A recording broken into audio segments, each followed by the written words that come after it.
Bien, usted tiene comentarios, por favor háganoslo saber. Es apalabrados@planoinformativo.com. Apalabrados@planoinformativo.com. ¿Vas a continuar con el tema? Como tú digas, no sé si el o le maestro damos- Norberto tenga algo que no, decir. termínalo. ¿Algún comentario, Norberto? Ahorita. De todas maneras nos van a pagar igual a los tres, dice, tú síguele. Sí, ¿verdad? Sí, nos van a pagar muy bien. A los tres. A los tres. Bueno, fíjate que dentro de esto de la picardía, psicalipsis, dicen los que estudian estos autores, pues hay cosas muy interesantes, ¿no? Por ejemplo, en Alvarado, el Vale Bejarano, que luego hablaremos algún día de él, que es también muy interesante, porque fue contemporáneo de Salvador Díaz Mirón, el gran poeta. El otro un poeta culto y el otro un poeta analfabeta. Fíjate. No, o sea, todo lo aventaba y no había quien. Pero dicen que en una ocasión, unos dicen que fue Bejarano, otros dicen que fue otro el que le dijo que no les gustaba el apellido. Dice, porque empieza por Bejar, lo que debes de cuidar. Se apellidaba Bejarano. Ese es Debería fino. haber un Ese es cambio fino. de apellido. Bueno, ahí sí lo entendieron, qué bien. Y si no, escríbanos. Y si no, escríbanos y se lo explicamos de manera detallada. El Vale Bejarano, no el Vale Bejarano, cuentan que lo fue a retar una vez Salvador Díaz Mirón y le dijo, oye, Vale, tú que eres tan bueno, a ver, un verso con consonante de indio, cosa difícil en el español, por una sola sencilla razón, ¿verdad, Norberto? No hay consonante de indio. Entonces el Vale Bejarano le dijo, alguien por decir rindió, dijo rindio. Eso será un disparate, pero es consonante de indio como usted me lo pidió. Qué O sea, la bien. resolvió de la manera magistral, ¿no? Y el Vale Bejarano no sabía leer ni escribir. Cuentan, era un hombre rústico que se la pasaba ahí en A el ver, pueblo dila otra diciendo, vez, está bellísimo. ¿eh? Alguien por decir rindió, dijo rindio. Eso será un disparate, pero es consonante de indio, como usted me lo pidió. No hubo vuelta, no hubo vuelta de hoja. Algún día voy a traer... Renato de Leduc hacía eso. Sí, bueno, lo de tiempo fue por Sí, un reto también. pero tampoco hay consonantes. Le así dijo, para a ver poder las hacer- consonantes. Pero él, por ejemplo, convertía algunas palabras Sí. en adverbios, términos en mente, para que rimaban. Entonces empezaba diciendo, es que ustedes seguramente tendrán un primamente, o no sé, hacía Sí, unos hacía juegos, unos pero los juegos de... obligaba mediante la deformación de la palabra a rimar cosas. Diría de la Santo Qué Estado, rima. le daba tormento a la gramática para que, pues, le daba tormento a la Constitución para que se aplicara, ¿verdad? Sí, ¿Sí? sí, Entonces, fíjate que eso es lo interesante. Que también tiene Renato Leduc muchos poemas de ese corte. Ah, sí, él era psicalíptico. Muy Escatológico. Muy pícaro y escatológico. Sí.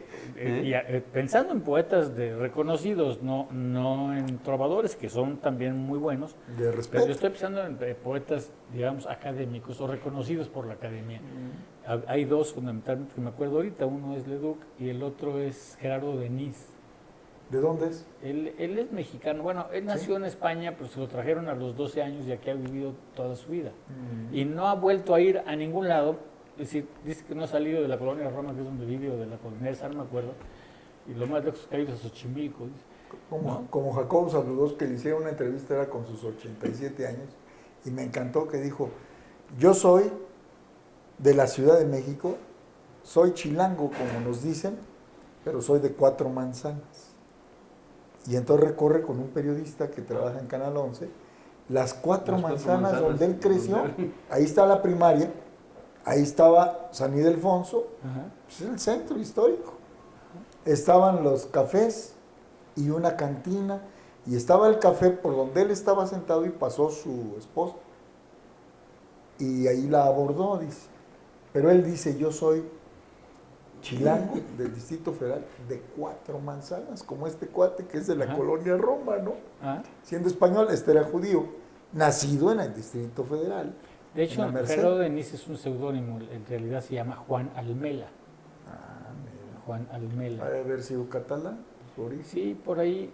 Como los Armela, Sí, que les decimos Armella, pero son Armela.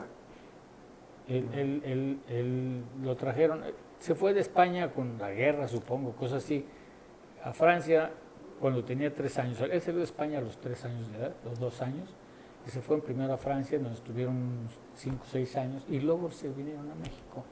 Y aquí vivió y no ha salido, es más mexicano que el pulque, ¿verdad? Claro, absolutamente. ¿Qué más?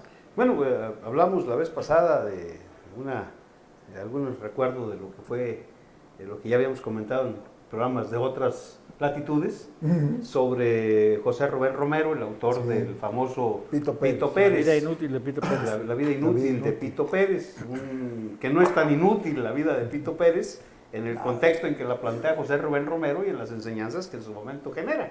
Porque hay que decir también eso, a veces no lo aceptan. La literatura genera muchas enseñanzas. Claro. Y hubo muchas personas, a mí me tocó escuchar de algunos maestros lecciones basándose en las referencias de la vida de Pito Pérez. Entonces, fue muy importante. Fíjate una cosa, todos estos autores que hemos visto, incluido José Rubén Romero, sobre todo, especialmente en esa Pito novela, Pérez, enseñan más cuando rompen con lo aceptado, con lo políticamente correcto, dicen ellos. Porque cuando tú repites, algunas personas, por ejemplo, ven mis poemas actuales y me dicen, ¿por qué no haces los poemas como antes, así, como más entendibles? Pues es que no tiene sentido porque no rompen, es decir, de alguna manera contribuyen a la preservación de una manera de pensar que nos ha llevado a la desgracia en la que vivimos, ¿no? Eso es. Entonces lo que hay que hacer es romper esa manera de pensar. Por más lógica que te parezca, ¿no? Por ejemplo, esa lealtad, esa fidelidad a determinados valores y ve las consecuencias, ¿no? José Rubén Romero era un hombre de la diplomacia, del mundo político de alguna manera de la época, y rompe totalmente con algunos esquemas. La mejor prueba es que cuando se publica el Pito Pérez, hay un gran movimiento en México, un gran disgusto, bueno, en los circulillos intelectuales, ¿no? ¿Cómo era posible que un representante de México en Cuba, en el extranjero, publicara una novela costumbrista que hablaba de un pordiosero, de una serie de cosas? Él era un diplomático y tenía que escribir una novela de otras características, pero él rompe con ese esquema. Y se da el caso de que tenía que venir a México, como vienen los embajadores cada año, a hacer una serie de cosas. Pero la prensa, ya ves cómo son los de la prensa, no, hombre, por eso no me junto con ellos, por ahí está Goyo Marín, empezó a especular y obviamente a filtrar datos también de que había sido llamado José Rubén Romero a México porque el ministro de Educación lo iba a poner en su lugar, le iba a llamar la atención y hasta lo iba a cesar por la vida inútil, por haber publicado un libro tan, pues, para el pueblo, para el populacho, ¿no? Como si no viviéramos en una democracia. José Rubén se entera de todo.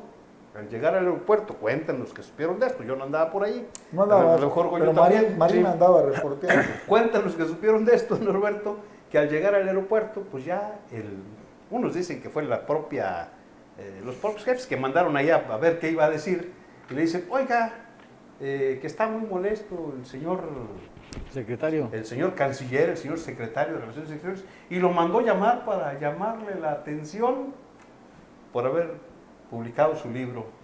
Dijo, miren, yo no acepto que nadie me llame la atención y no entiendo lo que ustedes dicen, que el señor secretario esté muy molesto. No entiendo por qué le molesta a mi Pito si yo estaba muy lejos, yo estaba en Cuba. Obviamente que ahí ya... otra vez. Ya marcó el asunto, pero... Vamos a un corte y regresamos con la vida inútil de Pito Pérez para terminar. No se vayan.